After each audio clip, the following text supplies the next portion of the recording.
نفسي بنور من فؤادي حينما رددت يا رب العباد وانتشت روحي وصار الدمع يجري يا إلهي خذ بقلبي للرشاد. بسم الله الرحمن الرحيم والصلاة والسلام على أشرف المرسلين سيدنا محمد وعلى آله وصحبه أجمعين. رب اشرح لي صدري ويسر لي أمري واحلل عقدة من لساني يفقهوا قولي. بسم الله الرحمن الرحيم. Aujourd'hui, on va traiter d'une notion fondamentale.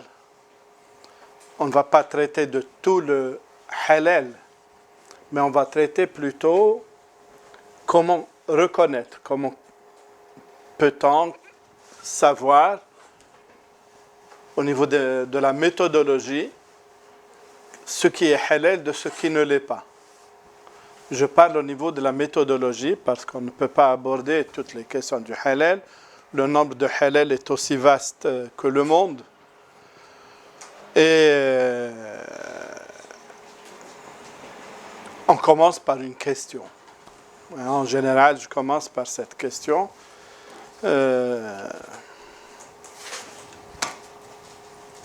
Vous avez tous entendu parler de la gélatine. Hein? Est-ce que c'est halal ou c'est haram?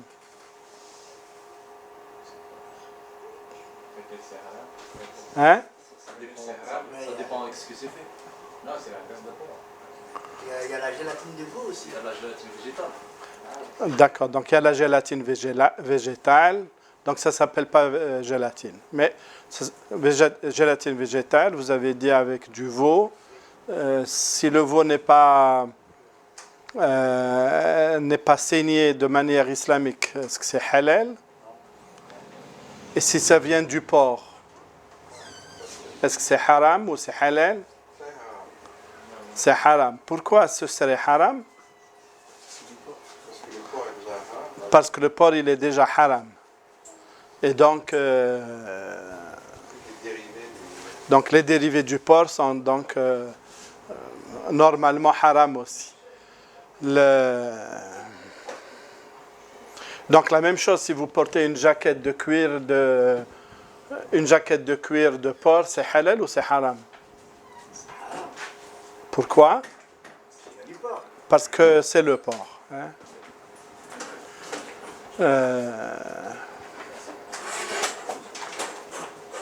Et s'il y a quelques gouttes d'alcool dans une boisson, c'est halal ou c'est haram?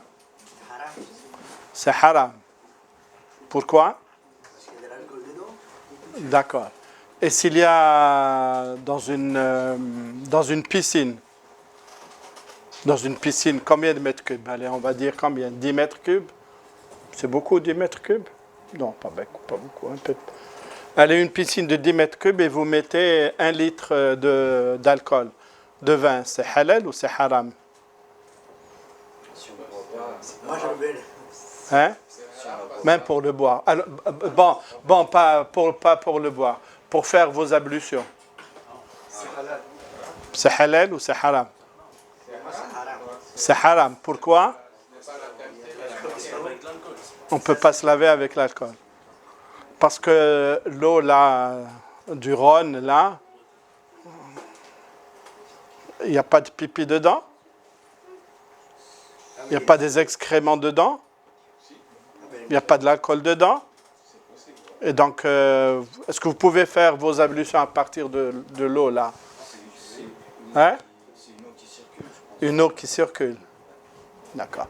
Alors, ça, c'est des exemples. Hein? C'est des exemples pour voir que pratiquement tout ce que vous avez dit est faux. D'accord? Pratiquement tout ce que vous avez dit est faux.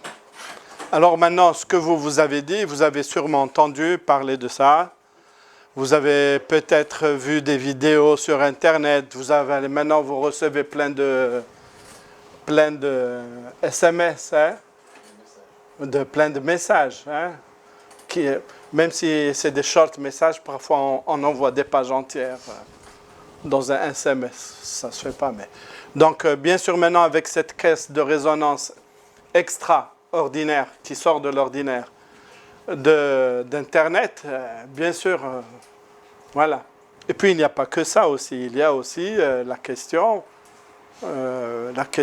voilà, des vidéos ont été tournées, donc un peu partout qui circulent. Moi aussi, j'en ai reçu. D'accord? Alors, on va discuter de tout ça.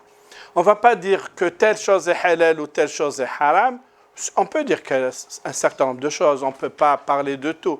On va parler surtout de la méthodologie. Comment réfléchir? Et c'est ça qui est fondamental. Parce que si vous avez cette grille de lecture, vous pouvez alors déterminer exactement.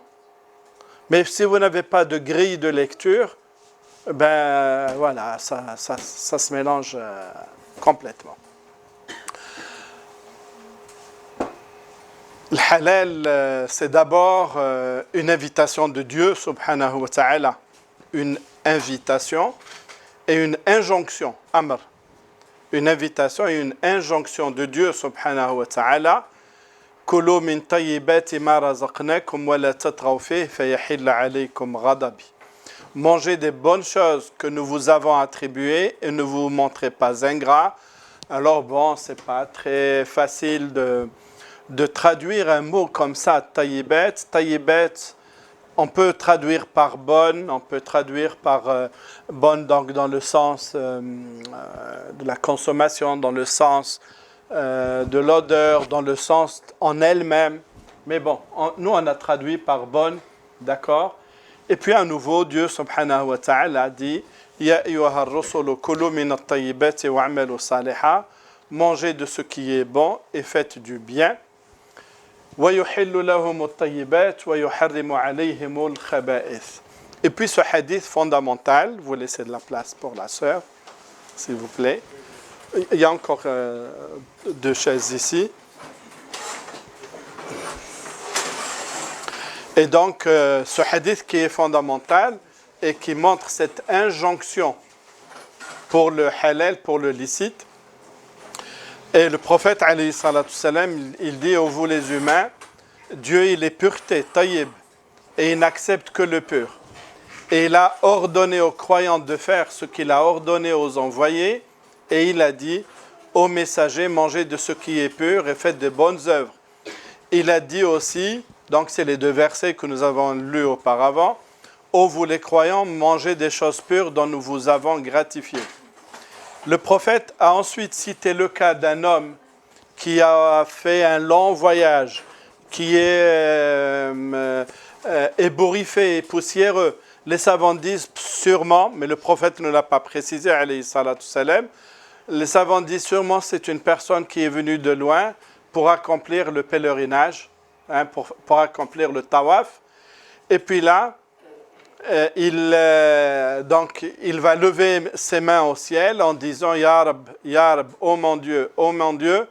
Alors, c'est-à-dire qu'il demande à Dieu subhanahu wa ta'ala de lui exaucer un certain nombre de demandes, mais le prophète alayhi salatu salam précise alors que sa nourriture est illicite, sa boisson est illicite, son habillement, ses habits sont illicites et qu'il a été nourri d'illicite.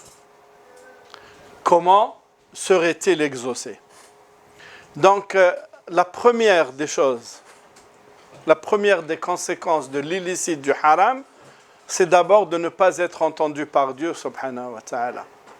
Ça, c'est la première des choses, de ne pas être exaucé par Dieu, subhanahu wa ta'ala, quant à ses demandes. Il y a encore beaucoup plus, on peut encore développer beaucoup plus, parce que l'illicite, le haram, c'est vraiment un poison. S'il rentre dans le corps, a'udhu billah, la partie du corps qui naît de ce haram, le feu de l'au-delà est plus en droit de ce morceau de chair que le paradis. Beaucoup de choses. Et donc, en fait, pour nous les musulmans, nous avons cette injonction de rester dans le halal. Le halal, ça n'est pas seulement la nourriture, ça n'est pas seulement le mariage, mais c'est en fait toute la vie. Dans un abus de langage. Le halal, pratiquement, nous, on va réfléchir d'abord sur la consommation et de la viande un peu plus particulièrement. Parfois, on réfléchit sur les relations homme-femme, mais en fait, c'est beaucoup plus. C'est d'abord les relations de la personne avec elle-même, la nourriture, le sommeil, etc. C'est les relations de la personne avec les autres concernant le mariage, concernant les relations commerciales, l'usure, le commerce, vente, etc. Comment doit se faire, comment ça ne doit pas se faire. Les relations sociales entre les gens, entre les voisins et ainsi de suite. Les relations de la personne avec la création, bien sûr. Bien sûr. Dieu subhanahu wa ta'ala a créé les animaux, a créé les humains. On viendra très légèrement sur ces 2 ou 3 points. On se doit de respecter sa création. Donc il y a une obligation à ne pas faire de mal à la création de Dieu subhanahu wa ta'ala, notamment avec les animaux, etc. On y viendra, Inch'Allah. Ça, c'est juste pour montrer que le spectre du halal n'est pas seulement dans la consommation de la viande, n'est pas seulement dans la relation homme-femme, ça relève de beaucoup plus vaste que cela. C'est tous les aspects de la vie. En fait, si on veut parler du halal, de la prescription du halal, le hukm al-shar'i, prescription, ce serait vraiment faire une réduction. Une réduction parce qu'en islam, dans tous les aspects, y compris les aspects cultuels, il y a ce qu'on appelle le hukm al-shar'i, il y a la prescription religieuse, mais la prescription religieuse sans la spiritualité, elle est vide. C'est la spiritualité qui est la sève de la foi. C'est ça qui irrigue la foi, qui irrigue. Parce que celui qui n'a pas de spiritualité, comment va-t-il accomplir la prière? Il va l'accomplir n'importe comment. Il n'y tient pas tellement. Il va la faire n'importe comment. La spiritualité, c'est vraiment cette force intérieure qui pousse à se rapprocher de Dieu subhanahu wa ta'ala à travers la prescription religieuse. Alors il n'y a pas que la prière, il y a la zakat, il y a le hajj, mais il y a tout, il y a aussi le halal. Parce que si on parle que de la règle religieuse ici, telle chose est halal, telle chose est haram, sans que l'on approfondisse la dimension spirituelle, ça pose problème parce qu'à un certain moment on s'en fout complètement, on ne lui donne pas son importance. Il y a le deuxième aspect qui est fondamental, qui est les finalités, qui sont les finalités de la chose. Pourquoi Dieu subhanahu wa ta'ala a-t-il prescrit telle ou telle chose? Et ça donne cette vision. C'est cette vision vers les objectifs suprêmes que Dieu a assignés. Et ça aussi, c'est important de savoir. Parce que si on ne connaît pas ces finalités-là, on va rester aussi dans des prescriptions vides, au sens où on risque d'appliquer n'importe quoi, n'importe comment. Donc cette vision des finalités, maqasid shar'iyya, cette vision des finalités, c'est ça qui me montre le pourquoi de la prescription. Ça me montre aussi, ça a un aspect rationnel, pourquoi et comment. Troisième dimension fondamentale, c'est l'aspect éthique. Et l'aspect éthique, il est fondamental pour nous musulmans. Il ne s'agit pas d'adorer Dieu comme seulement de n'importe quelle façon, mais l'aspect éthique, il ajoute le beau au bien. Il améliore le geste. Il améliore la parole. Il permet vraiment d'appliquer la prescription avec ses plus bels effets. On ne va pas trop détailler tout cela, mais par exemple, l'aspect éthique en général, c'est l'aspect recommandation prophétique. Globalement, la majeure partie des enseignements prophétiques, si elles ne concernent pas la demande de faire et la demande de ne pas faire, ça va plutôt dans ce sens. C'est ce qu'on appelle sunnah al-mandoub. Le mandoub, c'est vraiment cet aspect éthique dans lequel il faut faire. Par exemple, pour la prière, l'aspect éthique, c'est faire recours comme il faut. Attendre. D'accord? Attendre. On se lève, on prend le temps. hein, on prend le temps de se lever, et ainsi de suite. C'est un exemple. Lorsqu'on donne zakat ou une aumône, c'est le fait de le faire discrètement, et ainsi de suite. Donc l'aspect éthique, il va accompagner le geste, il va accompagner la parole, afin que ce que nous faisons, le geste et la parole que nous faisons, soient réalisés dans la meilleure des façons. Nous, on va parler essentiellement de ça, un peu des finalités, globalement, parce que nous, dans notre conférence d'aujourd'hui, on va parler de cette méthodologie du halal. Mais ça, c'est juste pour dire, il ne faut jamais plonger dans les règles de toute chose sans voir l'aspect spirituel, ni l'aspect finalité, ni l'aspect éthique. Autrement, ce que nous faisons, on le fait de n'importe quelle façon. Il faut savoir que le halal ou le haram, donc son inverse, ou le haram, ça n'est pas seulement la chose en elle-même. Il y a la chose en elle-même, elle peut être licite, halal ou haram. Alors pour nous, on va rester dans le licite. La chose elle-même, le bien, la parole, le geste, doit être dans le halal, mais aussi la source. La source aussi doit être halal. Autrement, le bien qui proviendrait du haram, il serait haram tout simplement. Et puis aussi, l'aspect utilisation du halal. L'aspect utilisation, si le halal est utilisé à mauvais escient, ça devient du haram ou l'iyadu billah. Donc le licite, nous avons vraiment tout ce continuum. Hein, nous avons vraiment tout ce continuum de la source vers le bien, vers son utilisation.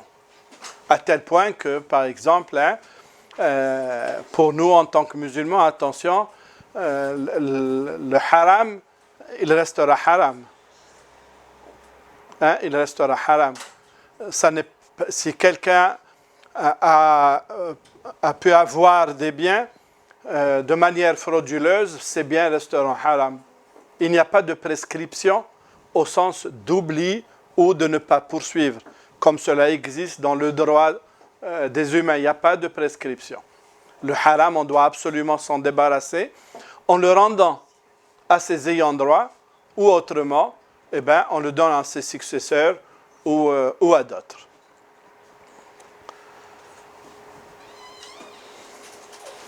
Et puis on distingue aussi deux autres types de haram.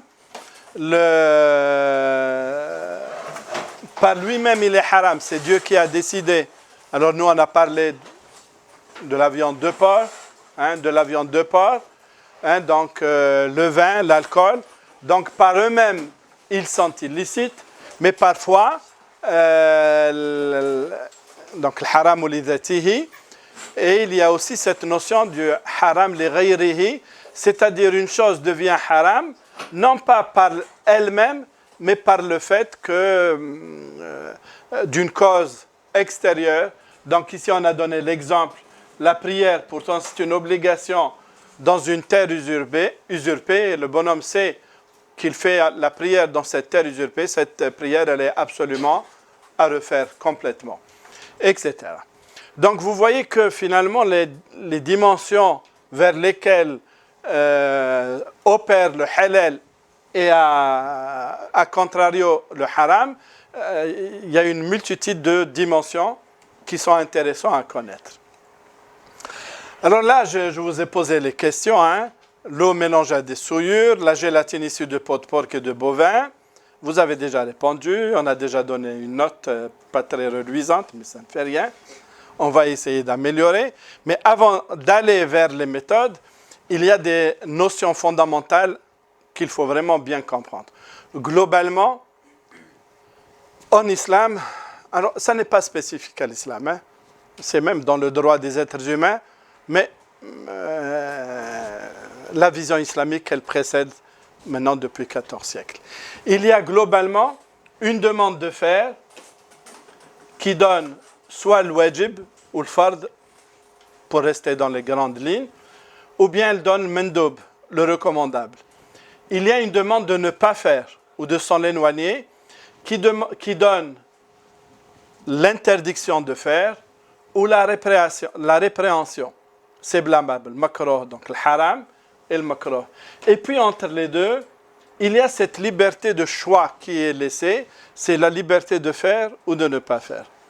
Donc globalement, nous avons 5 qualifications. L'obligation, le recommandé, la recommandation, le licite, ce qui est blâmable et l'interdiction. 5. Ça, vous connaissez tous. Mais il faut juste savoir que ces 5-là, ce ne sont pas des positions discrètes, comme on dit en langage mathématique. C'est-à-dire, c'est soit makruh, soit interdit, soit makruh, soit halal. Il y a ici, c'est une illustration que j'ai faite, hein, c'est pour montrer un peu qu'il y a une certaine intensité qui varie. En fait, l'obligatoire,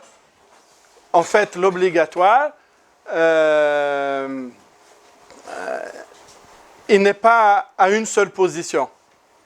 L'obligation, il y a des choses plus obligées que d'autres.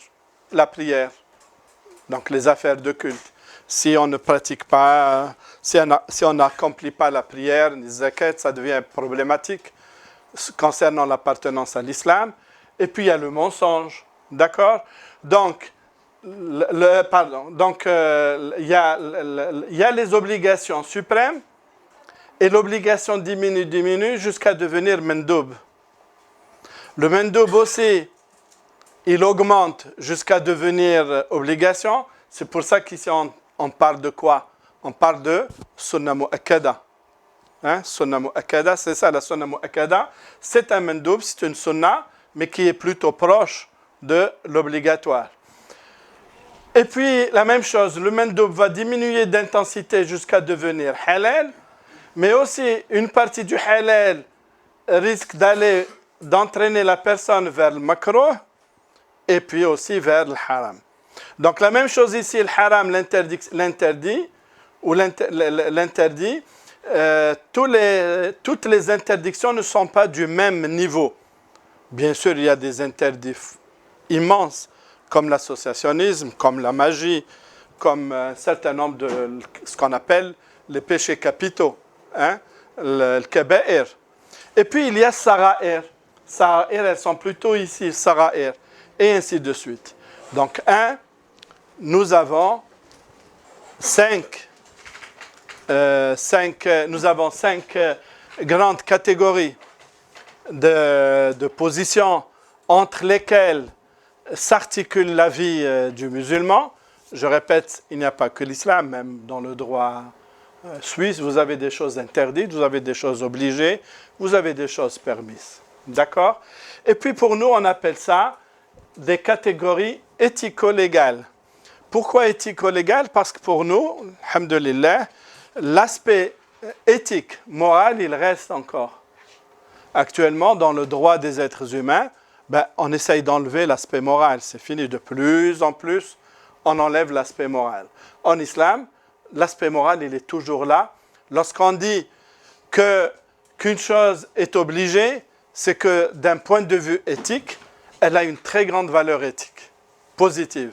Et si une chose est interdite, elle a une très mauvaise note éthique d'un point de vue islam. Et puis légal, donc légal, c'est par rapport à la loi musulmane. Il faut aussi parler d'autre chose, expliquer encore autre chose.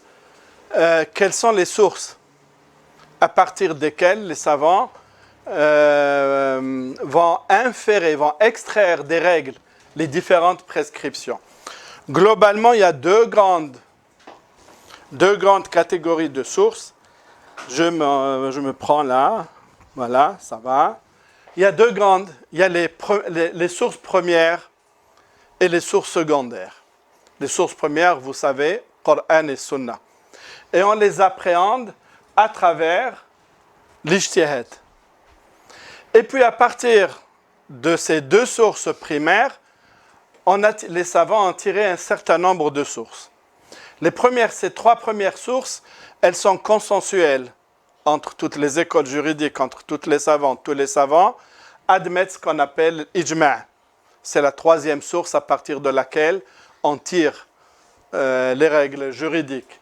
Il y a aussi l'analogie, le qiyas, qui est accepté par tout le monde, sauf par une école de quelques individus, mais qui perdure dans le temps.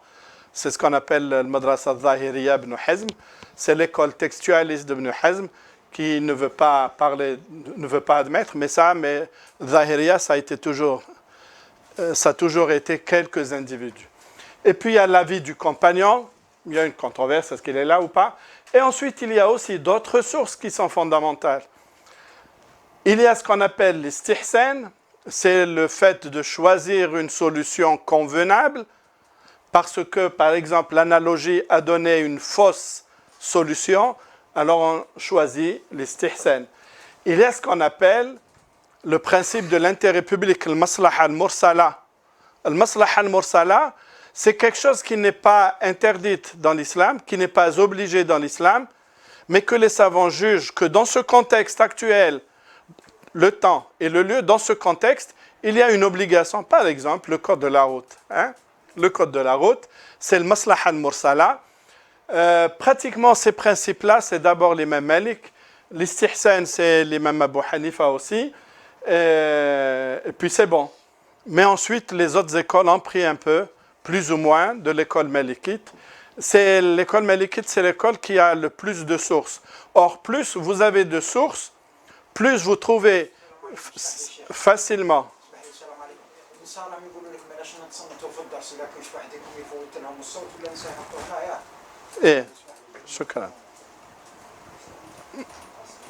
Donc, plus il y a de sources, plus il y a la facilité pour extraire des règles. Est-ce que nous avons besoin d'extraire des règles islamiques? Est-ce que nous en avons besoin aujourd'hui ou pas?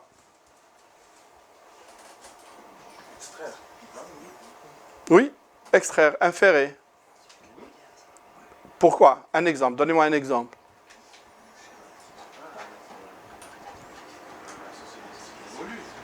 Voilà, la société, elle évolue. Allez, comment on donne la zakat sur les actions et les obligations? D'accord? Ça n'existait pas du temps du prophète, alayhi salatu salam, ni des premiers savants. D'accord? Comment on donnait la zakat sur ça? Et ainsi de suite, beaucoup de choses. D'accord? Donc, oui, on a besoin d'extraire. Donc, plus nous avons des sources pour pouvoir extraire, plus pour nous, c'est beaucoup plus facile d'extraire. Donc, il y a le maslaha al-mursala, qui est de l'intérêt public. Il y a ce qu'on appelle le principe de continuité, l'istishab. Le principe de continuité, c'est que la chose reste dans son état tant qu'il n'y a pas de changement. Ça ne veut rien dire pour vous? Si, ça veut dire beaucoup de choses pour vous. C'est à partir de ça qu'on tire la présomption d'innocence. Vous êtes innocent. À l'origine, vous êtes innocent. D'accord? À l'origine, vous êtes innocent. Eh bien, celui qui vous accuse de quoi que ce soit, c'est à lui d'apporter la preuve. Donc, c'est ça l'istishab, c'est un exemple. C'est un exemple.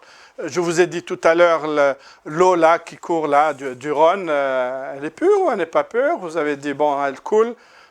Ben, c'est ça, parce qu'à l'origine, elle est pure. À l'origine, ça n'est pas du sang que l'on jette.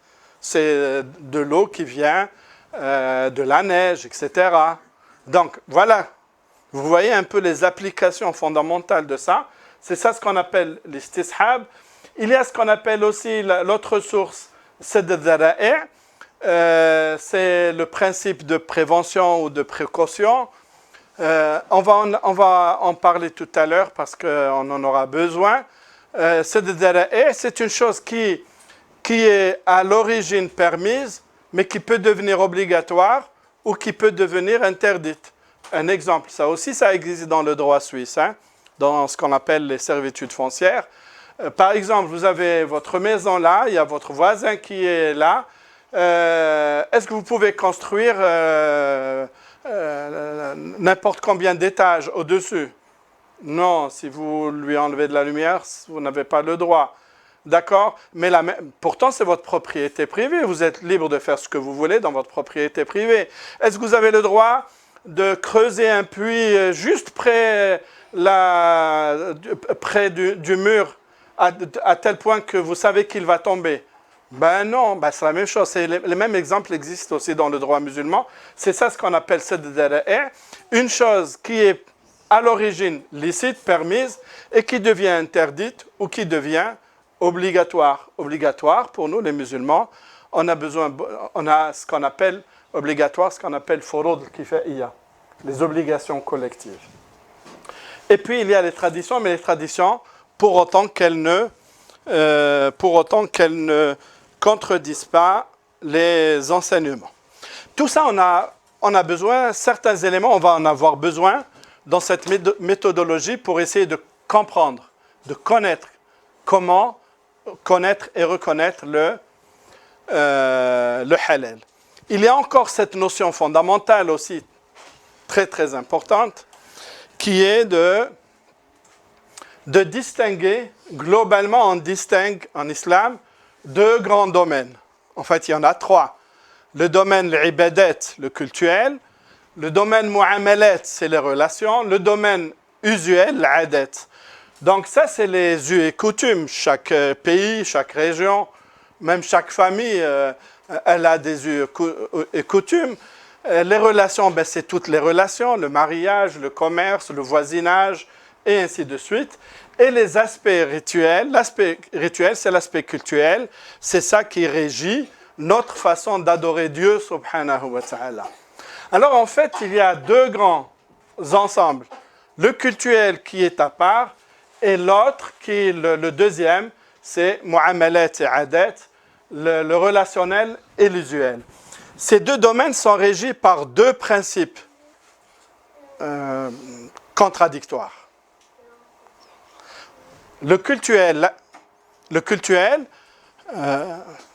tout est interdit, sauf ce que Dieu a permis ou obligé. Qu'est-ce que ça veut dire ça?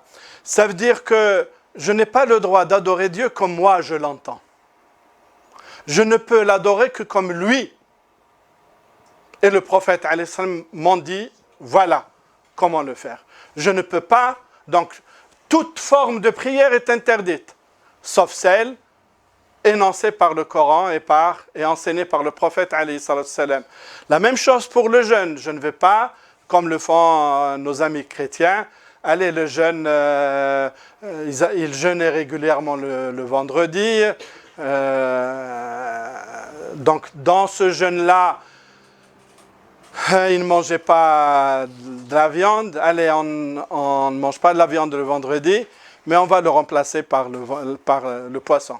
C'est pour ça que dans beaucoup de restaurants, au sein des entreprises, des écoles, le vendredi, c'est la journée du poisson, parce que c'est la tradition. Donc, on ne peut pas jeûner comme nous, on le veut. On jeûne, tout jeûne est interdit, toute forme de jeûne est interdite, sauf ce que Dieu et son prophète nous l'ont enseigné. Voilà, c'est ça le domaine cultuel. À l'opposé, ce grand domaine usuel et relationnel, tout est permis, sauf ce que Dieu et son prophète ont interdit. Ça n'est pas la même façon de réfléchir. Tout est permis, sauf ce que Dieu et son prophète ont interdit ou blâmé. Donc vous voyez que ça n'est pas la même façon de travailler. Ça n'est pas la même façon de réfléchir. Et puis le problème, c'est que ce ne sont pas des domaines discontinus. Non, il y a une région quand même entre les deux. Cette région-là, eh bien, là aussi, on va la retrouver aussi dans le droit des êtres humains, globalement. Une partie non, mais la globalité, oui. La globalité, oui, sauf 5 domaines, 5 éléments qui appartiennent à ce domaine-là, mais qui sont régis par ce principe. Tout est interdit. C'est quoi ces domaines-là? Même si on va les reprendre tout à l'heure, ça ne fait rien, ça nous permet d'anticiper la question de la vie. Toute vie est sacrée. Personne n'a le droit d'attenter à la vie d'autrui. la question des biens. Tous les biens sont interdits. Interdits dans le sens que le prophète a prononcé lors de son pèlerinage d'adieu, Hajjat al-Wada', amwalukum, anfusukum wa amwalukum wa a'radukum haramun alaykum. Haram, ça veut dire sacré, donc interdit d'y attenter. Voilà que ça veut dire haram. Le haram, bien sûr, il veut dire l'illicite, mais il a un double sens. Ça veut dire aussi sacré dans ce cadre-là. Donc, les biens de toute personne sont sacrés, personne n'a le droit d'y attenter, donc c'est interdit. Les relations sexuelles, toute relation sexuelle est interdite, sauf celle permise par le mariage. L'honneur de toute personne est interdit, c'est-à-dire il est sacré, et donc interdiction d'attenter à l'honneur d'autrui. Et puis il y a un domaine précis, c'est la consommation de la viande. Toute viande est interdite, sauf ce que permet Dieu et son prophète, alayhi salatu salam. C'est pour ça que la question de la consommation de la viande, l'interdiction de la consommation de toute viande qui n'est pas saignée de manière islamique, cette interdiction, elle date non pas de Médine, mais de la Mecque, des premiers. Donc, Surat al-An'am, c'est d'abord à la Mecque que ça a été révélé. C'est un schéma très important qu'il faut avoir dans l'esprit. Parce que souvent, dans beaucoup de cas, il y a des gens qui vont interdire des choses parce que le prophète ne les a pas utilisées, alors que ces choses-là relèvent de ce domaine-là, pas de ce domaine-là. Et puis, le licite, on a dit quoi? On a dit le licite, l'obligatoire, le recommandable. Le licite, c'est ce choix-là de faire ou de ne pas faire entre le blâmable, l'interdit et l'autre. Mais en fait, la notion de halal, de licite, elle va venir aussi lorsque on accomplit une obligation. Lorsque on s'éloigne de l'interdiction. En parlant des viandes, lorsqu'on applique l'obligation c'est pas le sacrifice, attention, nous on utilise beaucoup le mot sacrifice. Non, le sacrifice c'est juste pour l'Eid, Eid al-Adha. Ça c'est un sacrifice. Ou lorsque un enfant naît, ça c'est un sacrifice. D'accord? Mais autrement, nous on ne sacrifie pas les bêtes. On les saigne d'une manière réglementaire, tout simplement. Ça n'est pas un sacrifice. Nous, dans notre langage, on utilise le mot sacrifice, et c'est exprès que d'autres aussi l'utilisent, afin de l'interdire. Non, ça n'est pas la viande de tous les jours, ça n'est pas une viande d'un animal qu'on sacrifie. Lorsqu'on sacrifie, on l'adresse à Dieu, subhanahu wa ta'ala. Non. On adresse à Dieu que le mouton de l'Aïd, ou comme je le répète, lors de la naissance des enfants. Donc lorsqu'on accomplit des obligations, l'élément devient halal. Et la même chose ici, lorsqu'on s'éloigne, lorsqu'on enlève l'interdit, la chose devient halal.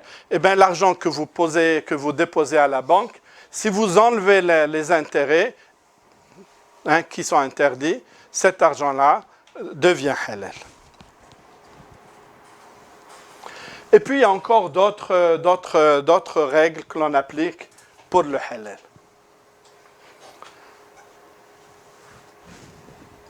Pour ne pas trop tarder. Alors maintenant, on aborde vraiment cette méthodologie pour essayer de connaître le halal, comment on peut connaître le halal. Il y a d'abord donc tout ce que j'ai dit, c'est soit une préparation, c'est-à-dire comprendre les mots, les emplacements, mais aussi lorsque j'ai parlé des finalités, il est important d'avoir ces finalités aussi dans la tête. Donc, on va d'abord voir, est-ce que le texte interdit ou permet? Ensuite, maintenant, si le texte est absent, on va voir, deuxième principe, ce qu'on appelle l'ibaha al-asliya, la licéité originelle. Sinon, on va encore voir un autre principe, le principe de la dilution. Et encore, le quatrième principe, c'est la transformation, afin de pouvoir déterminer, je répète, afin d'avoir une grille de lecture pour savoir c'est halal ou c'est pas halal. D'accord? Puisque nous, on ne va pas parler du halal dans les innombrables cas qui nous est donné. On va donc voir d'abord la présence du texte et ensuite on va voir la suite.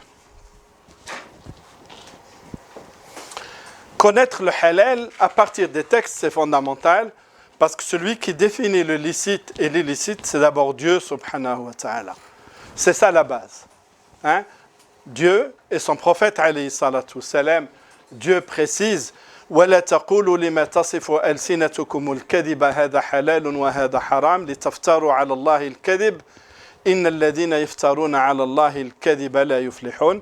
Et ne dites pas au gré de vos caprices et mensonges proférés par vos langues, ceci est licite et cela est illicite. Donc, dorénavant, faites très, très attention. Ne déclarez pas comme ça, sans connaissance, juste à partir de votre tête, là, ah, ça c'est halal et ça c'est haram, c'est très dangereux. À moins que vous reveniez aux savants. D'accord? À moins de revenir aux savants. Et puis, bien sûr, concernant son prophète, alayhi salatu salam, وَمَا أَتَاكُمُ الرَّسُولُ فَخُذُوهُ وَمَا نَهَاكُمْ عَنْهُ فَانْتَهُوا. Prenez ce que le messager vous ordonne et abstenez-vous de ce qu'il vous interdit et craignez Dieu. Il y a de nombreux versets, de nombreux hadiths. Nous, on peut se suffire ici. Comment on peut, à partir d'un texte, Coran et hadith, comment on peut déterminer que c'est halal? D'abord, parfois, c'est Dieu qui dit halal. Hein? Le verset coranique, El-yawma uhilla lakum at-tayyibat. Hein? Donc, lorsque Dieu lui-même ou son prophète dit telle chose est halal, c'est bon, c'est halal. L'autre exemple, hein, lorsque le prophète alayhi salatu salam, lorsqu'il parle de la mer, il dit huwa at-tahuru ma'uhu al-hillu maytatuhu. Donc concernant la mer, son eau est purifiante et ses animaux sont licites. En fait, la traduction, il y a une petite erreur dans la traduction. Parce que le verset dit « Meitatuhu ». Comment on peut traduire « meita » ? Alors, on peut la traduire de deux façons, concernant les poissons. D'abord, le meita, de manière générale au niveau de la viande de consommation, le meita, c'est tout ce qui a été saigné en dehors des règles islamiques. Donc, on l'assomme et on attend qu'elle meure et ensuite on va la saigner. C'est une meïta. Donc, le meïta, le premier sens de meïta qu'il faut aussi comprendre ici, ce sont ces animaux qui meurent non pas par saignée réglementée réglementaire islamiquement, mais tout simplement, elle tombe de la falaise et elle meurt. D'accord? De béliers qui s'accrochent, hein, et il meurt. Donc, c'est ça ce qu'on appelle le meïta. D'accord? Ensuite, bien sûr, ici, les poissons, globalement, ça c'est la première compréhension que l'on va avoir. Les poissons, nous n'allons pas les saigner pour les manger. Hein? On va les faire sortir de l'eau, ils vont mourir. C'est ça donc. C'est le premier sens. Hein?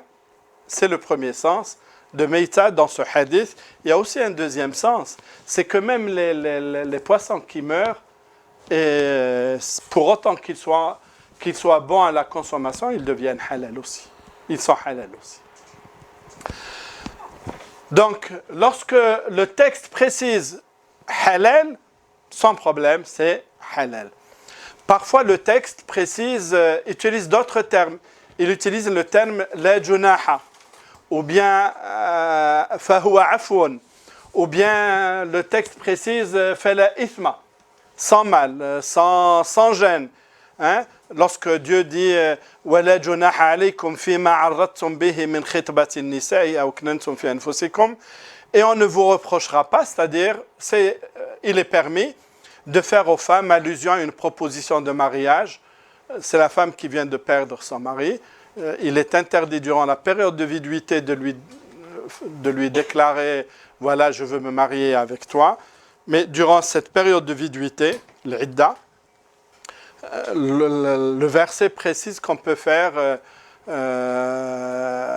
des allusions, mais pas plus que ça.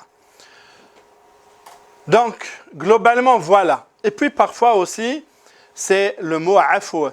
Dans un hadith, le prophète alayhi salatu wassalam précise ce que Dieu vous a interdit, c'est interdit. Ce que Dieu vous a, on va le voir d'ailleurs, ce que vous a obligé de faire, c'est une obligation. وَمَا سَكَتَ عَنْهُ فَهُوَ عَفْوٌ. Et ce dont il n'a pas parlé, ça, c'est dans le domaine du afou, c'est-à-dire dans le domaine du permis. Même si le mot afou a 2 ou 3 sens aussi. Mais nous, on va le prendre dans ce sens global.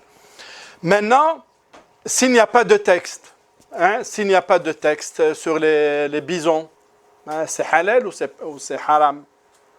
Les bisons, vous connaissez les bisons. Par exemple, c'est halal ou c'est haram sur sur quoi? Sur les crocodiles. C'est des exemples.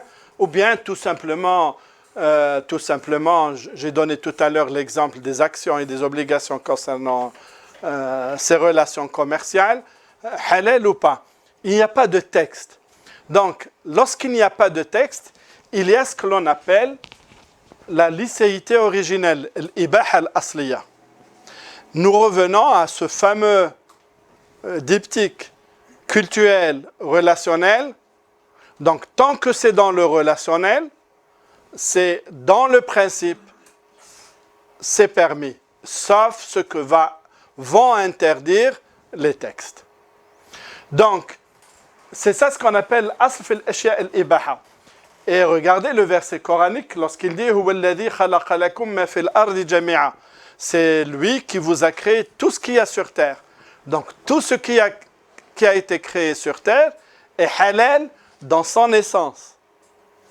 Sauf ce que les textes vont préciser, non, c'est plutôt haram.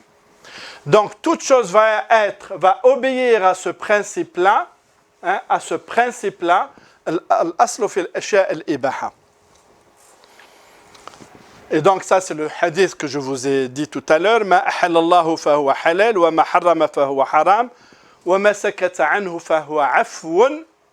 Le mot af, on ne va pas le laisser passer comme ça. Af veut dire 2 choses. Il veut dire, c'est de l'ordre du permis dans ce hadith, mais il peut dire aussi, il vous est pardonné. Fahuwa afwun ghafurun rahim. C'est-à-dire que vous ne connaissiez pas et vous avez commis des fautes, fahuwa ma'fu anhu. D'accord? Donc le mot afou, il a ces 2 sens. Le premier sens de halal, ibaha, dans ce hadith en particulier. Et puis il y a encore al-halal ma ahallallahu fi kitabih wal haram ma harrama Allahu fi kitabih wa ma sakata anhu. Il n'y a pas un texte dessus. وَمَا سَكَتَ عَنْهُ, et ce dont il n'a pas fait mention est de l'ordre du permis. Et là, on reprend quelques notions et on va voir tout à l'heure.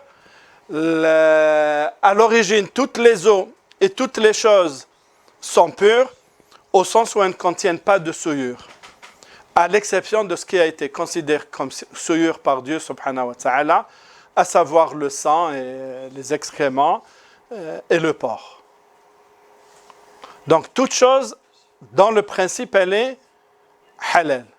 Sauf ces 3, 4, 5 éléments que Dieu et son prophète ont dit que c'est plutôt impur et donc à éviter. Tous les contrats sont licites, sauf ce qu'interdisent les textes. Mais ça aussi, c'est dans le droit suisse. Parce que les êtres humains, le droit des êtres humains, il est toujours à la traîne. Mais ensuite, il vient.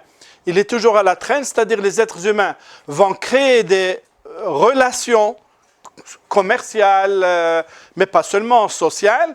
Et puis le droit, il va venir. Est-ce que c'est bon ou c'est pas bon?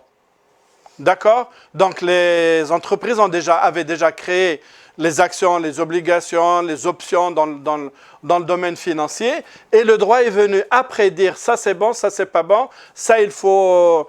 voilà comment que ça doit être réglé. Et même au niveau des relations sociales. Hein, maintenant, on parle beaucoup de tout ce dont vous entendez parler, de mariage gay, etc., la drogue, etc. Donc, les êtres humains créent des choses à travers lesquelles ils ont des relations entre eux, et le droit, il arrive. Hein, le droit, il arrive.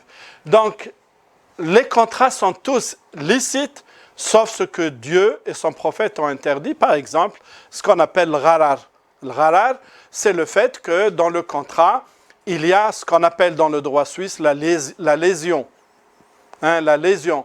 C'est quoi la lésion dans le droit suisse? C'est par exemple, voilà, une personne, elle est vraiment dans le besoin, elle est dans le besoin d'argent.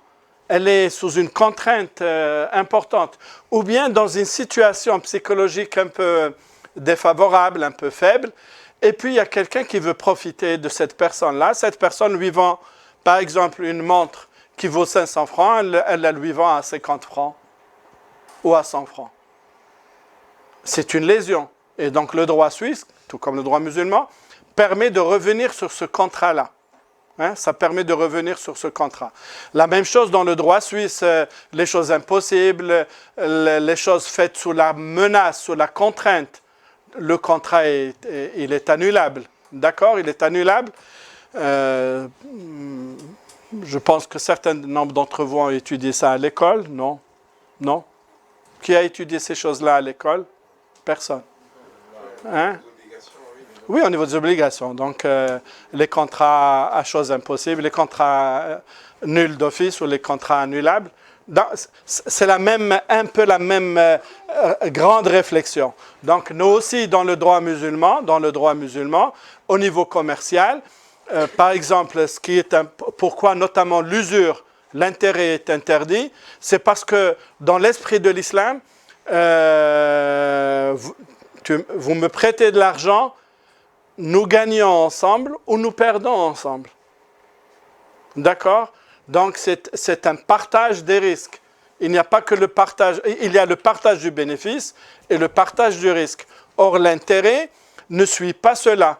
Moi, je vous prête de l'argent, vous devez non seulement me rembourser, mais aussi me donner ces intérêts-là. Que ça marche pour vous, que ça ne marche pas, ça peu m'importe.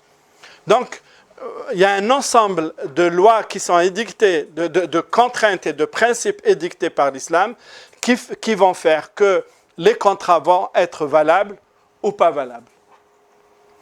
Dans la nourriture, toute plante est considérée licite, sauf celle interdite par les textes ou celles qui vont apporter des nuisances, bien entendu. Et puis, comme je vous ai dit là, l'application de ce principe, c'est aussi l'istishab que nous avons vu tout à l'heure. Hein? Toute personne est présumée innocente jusqu'à preuve du contraire. L'istishab, l'imam Malik, radiyallahu anhu, il l'a déduit à partir de ces textes-là, justement. Et puis, là aussi, il y a un grand parallèle avec le droit suisse, hein, un très très grand parallèle avec le droit suisse. Ce principe de licéité originelle, c'est-à-dire tout est permis sauf ce que la loi ne permet pas, hein, dans le droit suisse et dans le droit musulman, donc tout est permis sauf ce que la loi ne permet pas. Il y a quand même des limites, c'est le premier principe, ni tort à soi-même, ni préjudice aux autres. Cela est tiré d'un hadith du prophète, alayhi salatu salam, la darara wa la dirar. Tout à l'heure, je vous ai dit quoi? Je vous ai dit, vous n'avez pas le droit. Au nom de quoi vous n'avez pas le droit de creuser un trou ou même un puits près du mur du voisin avec le risque que le mur s'effondre? C'est exactement ça, la darara wa la dirar. C'est un exemple d'application. Et ça, c'est aussi valable dans le droit suisse. Et puis, l'asl fi al-manafi', non pas fi al-manafi' al-halal ou fi al-madar al-hirma. Le principe, c'est que toute chose qui apporte des nuisances à l'individu, c'est haram. Celle qui apporte des utilités à l'individu, elle est aussi halal. Là, c'est ce que je vous ai dit, c'est de dara'i', mais on ne va pas en parler, on ne va pas avoir suffisamment de temps. Et puis, il y a ces fameux 5 éléments dont je vous ai dit tout à l'heure, que nous avons vu c'est la fameuse rencontre entre les deux domaines, le domaine du cultuel et le domaine du relationnel, les 5 éléments qui aussi restreignent ce principe de licéité originelle. Donc, protection de la vie humaine dans toutes ses dimensions. La vie humaine, elle est sacrée, personne n'a le droit d'y attenter. Les biens sont sacrés, personne n'a le droit d'y attenter. Celui de l'honneur, la même chose. Protection de la progéniture dans les relations sexuelles. Et les droits de Dieu, c'est la consommation des chers animaux. Donc, vous voyez, c'est les 5 éléments que nous avons vus tout à l'heure. Ils sont revus ici sous un autre faisceau. Allez, maintenant, on va revenir à la réponse aux questions que je vous ai dites tout à l'heure. Nous allons nous corriger. Il y a ce principe fondamental qu'il faut comprendre, c'est le principe de l'istihala. Ça vient de hala yahulu, yatahawwalu, hala yahulu, changer. Ce principe, pour le comprendre, le jus de raisin, il est halal ou haram? Halal. Lorsqu'il se transforme en vin, il devient haram. Et le vin, lorsqu'il se transforme en vinaigre, khal, parce que le khal c'est quoi? Il se transforme. Et le vinaigre, est-ce qu'il est halal ou haram? Il est halal. Donc finalement, mais pourtant le vinaigre, il est tiré du vin. Donc ce n'est pas l'origine qui est importante. C'est le nouvel état qui est fondamental. À la condition qu'il y ait eu une transformation. S'il y a une transformation, on va l'expliquer, et ça n'est pas une transformation physique. L'eau, elle est solide sous forme de glace. On chauffe, elle devient liquide sous forme d'eau que nous buvons. Et puis on chauffe, elle devient gazeuse. C'est ça la transformation physique. Mais la H2O reste toujours le même. Là, ce n'est pas la même chose. Elle est la même chose, le lait. Le lait de la vache que vous buvez, ou bien le lait du bébé qu'il prend du sein de sa maman. D'où est-ce qu'il vient ce lait-là? Bien sûr, de la nourriture. Hein? Donc pour les vaches, c'est l'herbe qu'elles mangent. Mais ensuite, cette herbe-là est transformée. Et le résultat de cette transformation, il passe par quoi avant d'aller aux mamelles? Par le sang. C'est le sang qui le transporte. Or, le sang, c'est haram. On n'a pas le droit, nous, de boire du sang. Ici, en Suisse, les paysans, ils en boivent comme ça. Hein. Et surtout le sang du porc, là, lorsqu'ils égorgent, ils prennent vraiment, ils en prennent le sang. Haram pour nous. D'accord? Comment? Une question, si vous permettez. Oui. Le yogourt, là, comme la Migros. Je ne suis pas encore à la Migros. Je ne suis pas arrivé à la Migros. Je parle du lait, là. Non, attends, après. On va laisser un peu de temps. D'accord? Donc, il est transporté par le sang. Et ensuite, lorsqu'il arrive à la mamelle, que ce sang-là, on va en tirer le lait. Et le lait, Dieu le dit, le précise. وَإِنَّ لَكُمْ فِي الْأَنْعَامِ لَعِبْرَةً نُسْقِيكُم مِّمَّا فِي بُطُونِهِ مِنْ بَيْنِ فَرْثٍ وَدَمٍ لَبَنًا خَالِصًا سَائِغًا لِلشَّارِبِينَ. Il y a certes un enseignement pour vous dans les bestiaux, de leurs entrailles, c'est-à-dire de leurs panses. Nous vous abreuvons à travers le chyme et le sang d'un lait pur et agréable pour les buveurs. Donc, c'est important. Et l'effet inverse est aussi là. L'eau que nous buvons et qui est transformée chimiquement en devenant urine, ça devient haram. Donc, ça n'est pas l'origine qui est fondamentale, c'est l'état en question lui-même. La transformation, elle doit être absolument chimique, pas seulement physique, elle doit aboutir à une nouvelle entité.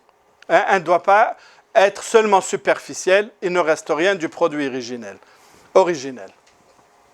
Allez, maintenant ta question, s'il te plaît. Je disais, le yogourt, la micro, il y a de la gélatine sur du porc. Est-ce que c'est haram? Alors maintenant, la gélatine. Allez, la gélatine.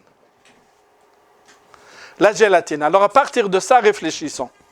Est-ce qu'il y a une... Moi, je ne mange pas de gélatine alimentaire, pour vous dire. Hein? Je ne mange pas.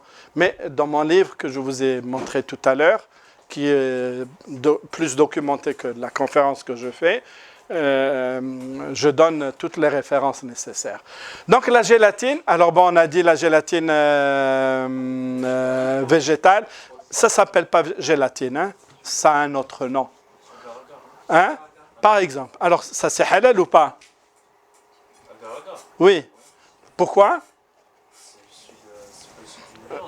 C'est issu d'une plante, et puis c'est issu d'une plante, mais surtout que l'effet en lui-même, la substance en elle-même, elle n'a pas à être interdite. Hein? La deuxième chose, gélatine qui est tirée des veaux, hein? Parce qu'on tire aussi des veaux, mais qui ne sont pas saignés islamiquement. Donc si elle n'est pas saignée islamiquement, cette bête c'est une meïta. حرمت عليكم الميتة. Hein? Voilà, c'est le meïta, donc elle est interdite de consommation. Et puis pour le porc, en général, c'est on prend des il y a des composés que l'on prend sur la face interne des peaux, mais aussi des os, etc. Alors, pour dire qu'elle est halal ou haram, donc bon, le porc en lui-même, il est interdit, bien sûr. On va poser la question, est-ce que ça a été, est-ce qu'on obtient une nouvelle molécule ou pas? Donc là, on ne va pas chercher le porc halal ou haram. Nous, on connaît la réponse, il n'y a pas de problème. On va faire des recherches. Si vous faites des recherches, vous allez trouver effectivement, moi j'ai fait cette recherche-là, ces recherches-là, eh bien vous allez trouver qu'il y a eu une transformation chimique. Je vais vous dire, moi ça fait maintenant 27 ans que je suis là en Suisse, donc les premières années, machallah, un peu plus que dans ma ville d'Alger, il y avait une sœur qui est encore vivante, qui est très très malade. Donc là, en arrivant, voilà le E471, le E472, c'est vraiment haram. Pourquoi? C'est le triglycéride, etc. Pourquoi? Ben parce que c'est tiré du porc, justement. Donc durant de nombreuses années, voilà, donc c'est normal. On est dans l'obligation de voir qu'est-ce que l'on mange. Non seulement islamiquement, mais aussi tout simplement en tant que citoyen. Je ne vais pas manger n'importe quoi. Donc là où il y avait le E471, E472, c'était interdit. Alors jusqu'à aujourd'hui, sur Internet, vous allez trouver encore beaucoup de choses. Finalement, en cherchant, non. C'est une molécule qui est tirée effectivement de la graisse de porc, mais c'est complètement différent, c'est complètement autre chose. Alors, voilà, c'est complètement différent. La gélatine alimentaire qui est tirée du porc, moi je n'en mange pas, je n'en prends pas, par principe, c'est tout. Mais je n'ai pas à interdire ce qui n'est pas interdit. C'est une transformation totale, et c'est un musulman qui a fait une thèse de son doctorat d'État. Maintenant, il n'y en a pas que lui, il y en a beaucoup, qui ont fait cette étude-là et qui ont montré qu'il y a une transformation de la molécule. Voilà. Ça, c'est le premier principe. Donc, vous faites attention la prochaine fois. Ça n'est pas parce que... Allez, on va répondre à la deuxième question. Alors, oui, votre micro là. Hein?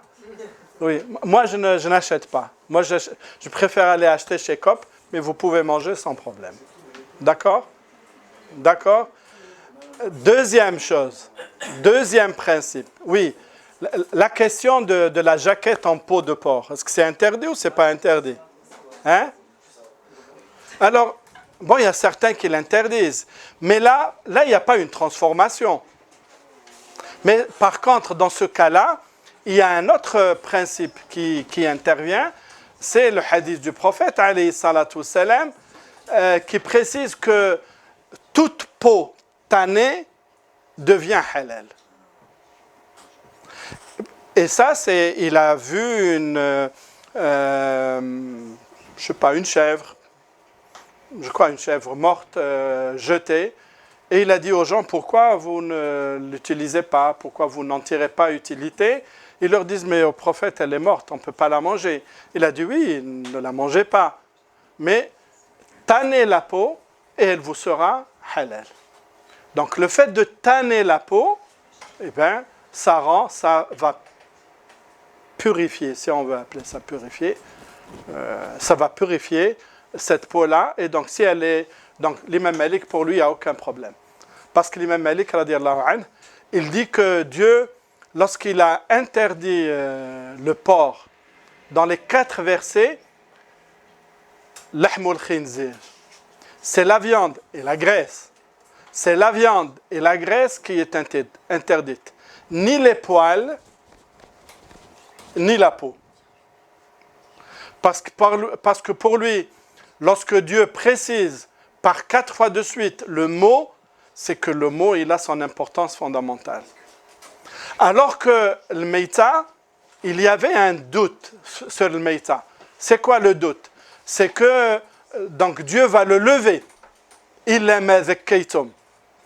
Dieu va lever ce doute. Dans 3 versets, il va laisser le mot meïta.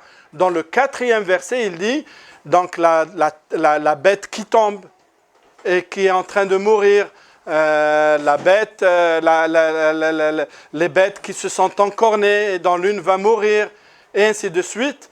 Si vous arrivez à trancher sa tête avant qu'elle ne meure, elle est halal.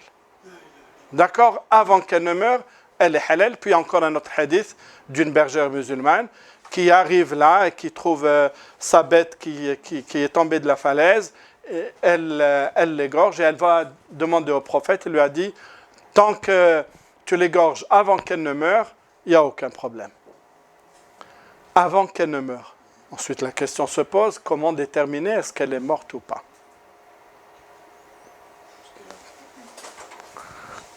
L'imam Ahmed ibn Hanbal dit, si elle cligne des yeux, si elle tend la patte, mais encore de savants qui disent, si lorsqu'on égorge, le sang sort par saccade, c'est-à-dire que le cœur il était encore vivant. Alors ça pose un autre problème, mais ça ouvre une autre voie, oui, mon frère. Et le toucher aux moutons, là, le son électrique pour les moutons pendant les... Alors, c'est ça la question qui vient après. Est-ce qu'on peut... Moi, je voulais voir l'autre principe. Est-ce que cette viande-là devient halal ou pas? Pour nous, il est interdit de torturer les animaux. Ça, c'est un principe. Et lorsqu'on applique la décharge électrique, c'est une torture. Qu'on l'admette ou pas, c'est une véritable torture. Maintenant, si juste après avoir appliqué la décharge électrique, on passe le couteau, il n'y a aucun problème. Mais il ne faut pas laisser passer plusieurs minutes.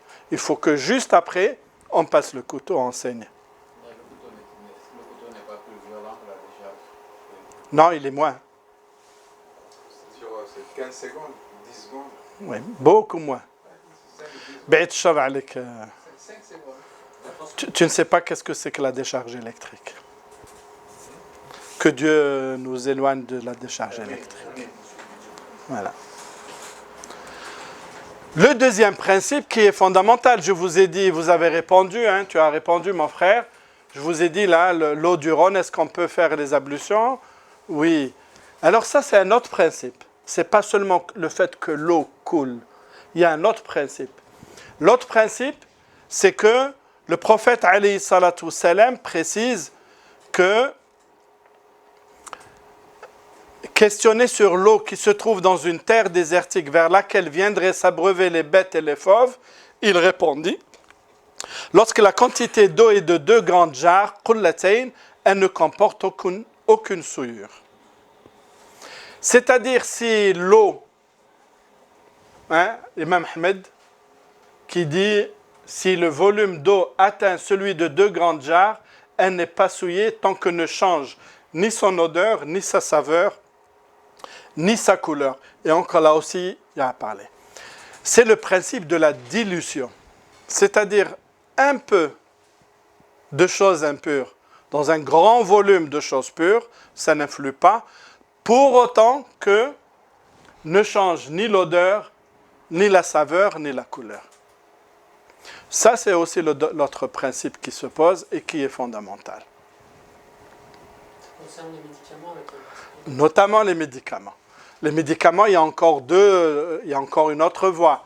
C'est que s'il n'y a pas une autre façon, s'il n'y a pas un autre médicament qui le remplacerait, ça deviendrait halal sans aucun problème. Mais là aussi. Donc là aussi, c'est la dilution. Attention, il ne s'agit pas... Bien sûr, on va poser la question. On m'a posé déjà cette question-là. Hein, une sœur m'a dit, voilà, lorsque je cuisine alors avec de l'alcool, et puis je le mets à brûler, il s'évapore. Non, ça c'est l'alcool dans un petit volume et il ne s'évapore pas entièrement. Ne nous trompons pas. Parce que ici en Occident, enfin pas en Occident, mais là où partout où l'alcool est permis, lorsqu'on vous dit une bière sans alcool, vous allez penser qu'il n'y a pas d'alcool? Non, il y a de l'alcool, mais c'est un degré. Parce que ça c'est le jeu des grandes sociétés. Hein, c'est les sociétés qui produisent les biens, elles s'introduisent dans les failles. Hein, elles s'introduisent dans les failles de la loi afin de faire ce qu'elles veulent, de vendre ce qu'elles veulent vendre. Elles vous disent c'est une bière sans alcool, ça ne veut pas dire qu'elle n'a pas d'alcool. Parce qu'avoir de l'alcool, c'est au-dessus d'un certain degré par rapport à la loi du pays. Donc si il y a de l'alcool, mais à un degré inférieur, pour eux c'est sans alcool, mais pour nous il y a toujours de l'alcool.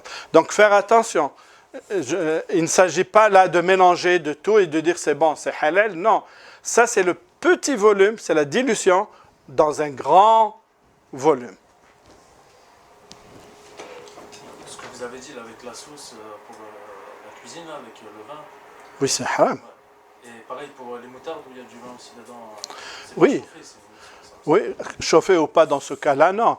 Si c'est écrit vin, vous avez le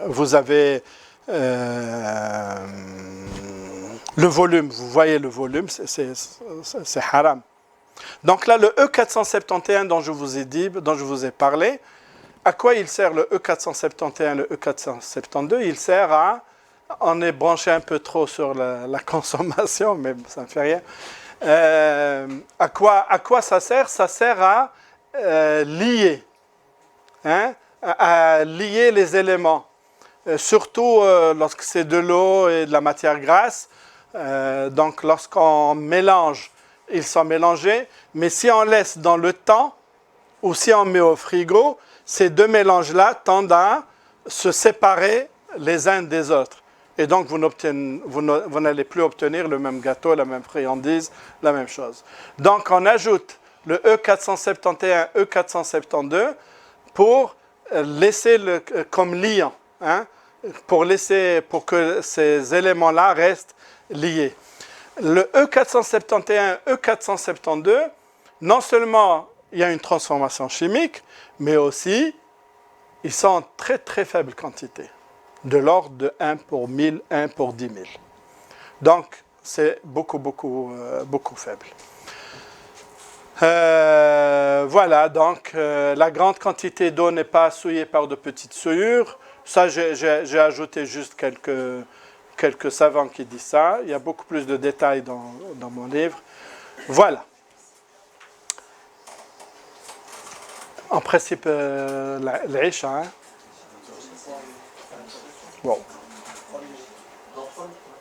Bon, on va rester au niveau des...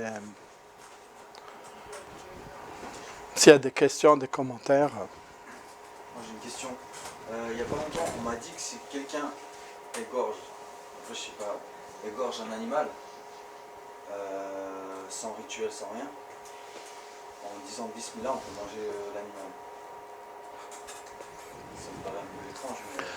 Non, pour nous, la bête saignée, il faut qu'elle soit saignée par un musulman, un juif ou un chrétien. Si lui ne dit pas Bismillah, tu peux dire Bismillah et manger. Maintenant, si tu ne sais pas qui l'a saigné, si tu ne sais pas qui l'a saigné, haram. Si je sais qu'il a saigné. Et que c'est un juif ou un chrétien. Après, c'est quoi, on appelle quoi un chrétien aujourd'hui? C'est un peu... C'est celui qui se déclare chrétien. D'accord, si c'est un chrétien... Et tu la prends et tu dis Bismillah et tu manges. Même s'il n'a pas fait le rituel islamique pour la tuer. Pour autant qu'elle ait été saignée, c'est quoi le rituel? Il n'y a pas de rituel.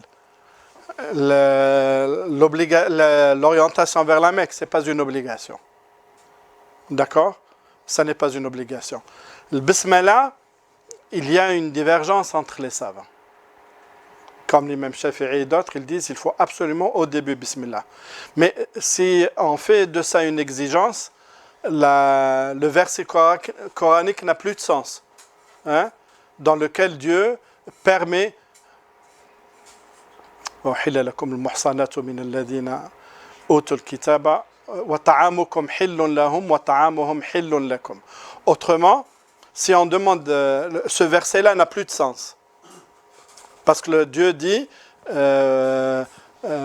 ta'am ici, ne pas le comprendre dans le sens de manger, simplement c'est les viandes qui sont considérées. Les viandes que vous mangez leur sont halal pour eux, et leurs viandes sont halal pour vous. Mais on n'a jamais demandé à un chrétien ou à un juif de dire Bismillah. D'accord? Donc c'est en ce sens que ceux qui disent qu'il faut que Bismillah est une obligation, ils sont en porte-à-faux avec le verset coranique. Mais la condition fondamentale, je ne parle pas du sacrifice, hein, je parle de la viande.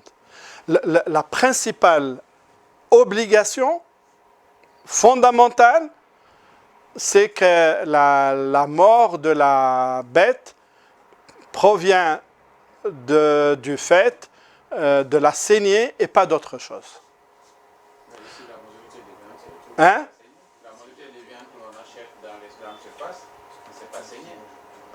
Non, dans les grandes surfaces, c'est une autre histoire. Non, vous confondez les choses. Non. On n'a pas le droit, ici en Suisse, ni Migros, ni Coop, ni ailleurs dans les grandes surfaces, ils n'ont pas le droit de vendre de la viande non saignée. Ça n'existe pas. Toutes les bêtes sont saignées. Mais elles peuvent être saignées par un non-musulman. Donc pour nous, c'est haram. Et ensuite, comme on ne sait pas exactement, comme ici en Suisse, il y a cette obligation d'assommage qui doit être absolument faite. On ne sait pas quel est le temps que prend l'assommage, donc l'étourdissement ou l'assommage, c'est la même chose. L'étourdissement de la saignée, la bête, elle peut mourir entre-temps. C'est pour ça que pour nous, c'est haram, bien sûr, Migros, Coop, etc. Donc il y a deux éléments sur lesquels on ne sait rien. Un, qui a saigné la bête? Ce n'est pas parce que je suis en Suisse que ceux qui saignent la bête en Suisse sont des juifs ou des chrétiens. D'ailleurs, ce n'est pas vrai. Qui travaillent dans les abattoirs, ce n'est pas les Suisses, c'est les étrangers. Voilà. Tous ces travaux salissants sont faits par les étrangers. D'accord? Donc, si on ne sait pas qui a opéré la saignée et on ne sait pas quel est le temps que ça a pris entre les deux, entre l'étourdissement et la saignée, donc 2 facteurs pour nous, cette viande-là devient haram. Elle ne devient pas halal du tout. Il faut que l'on s'entende bien. Parce que les premiers chouyours, il y a encore une quinzaine d'années, une vingtaine d'années, beaucoup disaient oui, il n'y a pas de problème. وَطَعَامُ الَّذِينَ أُوتُوا الْكِتَابَ حِلٌّ لَكُمْ وَطَعَامُهُمْ حِلٌّ لَكُمْ.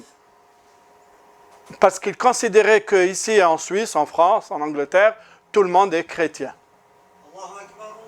Et tout le monde saigne. Ce n'est pas vrai. Ce n'est pas vrai. Les gens ne sont pas tous chrétiens en Europe. Ce n'est que 20 ans après que les savants ont pris conscience de ce fait-là. 1, que ceux qui saignent, on ne sait pas exactement leur religion.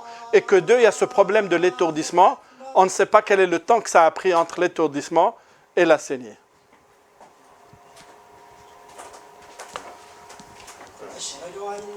Oui.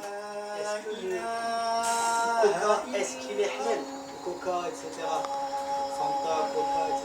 Parce qu'ils disent qu'il y a des traces d'alcool, voire même un petit peu d'alcool. Mais comme vous avez dit, c'est possible. Non, il n'y a pas de traces d'alcool. Ne vous trompez pas, il n'y a pas de traces d'alcool. Non, il n'y a pas de traces d'alcool. Mais Coca-Cola, le problème il y a 2 problèmes pour Coca. Il y a un problème d'abord idéologique. Pour nous musulmans, on n'achète pas Coca-Cola. C'est la grande firme états-unienne qui supporte à fond Israël. Donc, il faut boycotter Coca-Cola. Ouais. Non, je ne parle pas de toi, je m'adresse à tous. Naam. Si jamais je suis tombée sur un reportage, comme vous disiez, par rapport à la bière, le taux d'alcool qui est considéré comme licite, acceptable par aborder, c'est un peu de ce que j'ai compris, je n'ai pas la certitude à 100%, mais c'est le même principe pour les boissons qui sont gazeuses et sucrées. Le liant, comme le E471 qui lie l'eau à la graisse, le liant pour le sucré, le gazeux, ce serait l'alcool. Il y a des façons végétales de le faire. Ça coûte énormément. Oui, ça coûte plus cher. Ça coûte plus cher. C'est 0,5 ml par litre. Qui est donc ça fait 1 demi-millième. Et par contre en Turquie c'est 0,3. Donc je me demandais non, ici le principe de la dilution est à appliquer sans problème. Mais le plus grave dans Coca-Cola, il y a encore plus grave que ça. Si vous achetez n'importe quelle boisson produite en France, en Suisse, un peu partout, on vous donne tout ce qu'il y a dedans, sauf Coca-Cola. Elle est au-dessus des lois du monde entier. Les composants effectifs, pour eux c'est un secret, les composants effectifs utilisés dans la boisson Coca-Cola, vous n'avez pas accès, le consommateur n'y a pas accès. Et aucun pays ne vient les défier et leur soit vous donnez toute l'information, soit vous ne vendez pas chez nous. C'est une puissance Coca-Cola, c'est une puissance impérialiste extraordinaire. D'accord ? Moi, c'est par principe contre Israël. J'achète pas Coca. On n'achète pas Coca. Si ça existe. Si ça existe. Mais la remarque de la sœur, elle est importante au sens, ils peuvent utiliser des éléments. Mais tant que c'est de l'ordre de 1 millième, 1 dix millième, on peut appliquer le principe de la dilution. L'istihlak. C'est combien? C'est 1 demi-millième. Oui, c'est 1 demi-millième. Donc ça, les 2 genres, elles sont respectées du coup? Oui, pratiquement, c'est respecté. D'accord? Pratiquement, c'est respecté. Voilà. Donc, ربي يعلمنا إن شاء الله وربي يتقبل منا ومنكم بارك الله فيكم السلام عليكم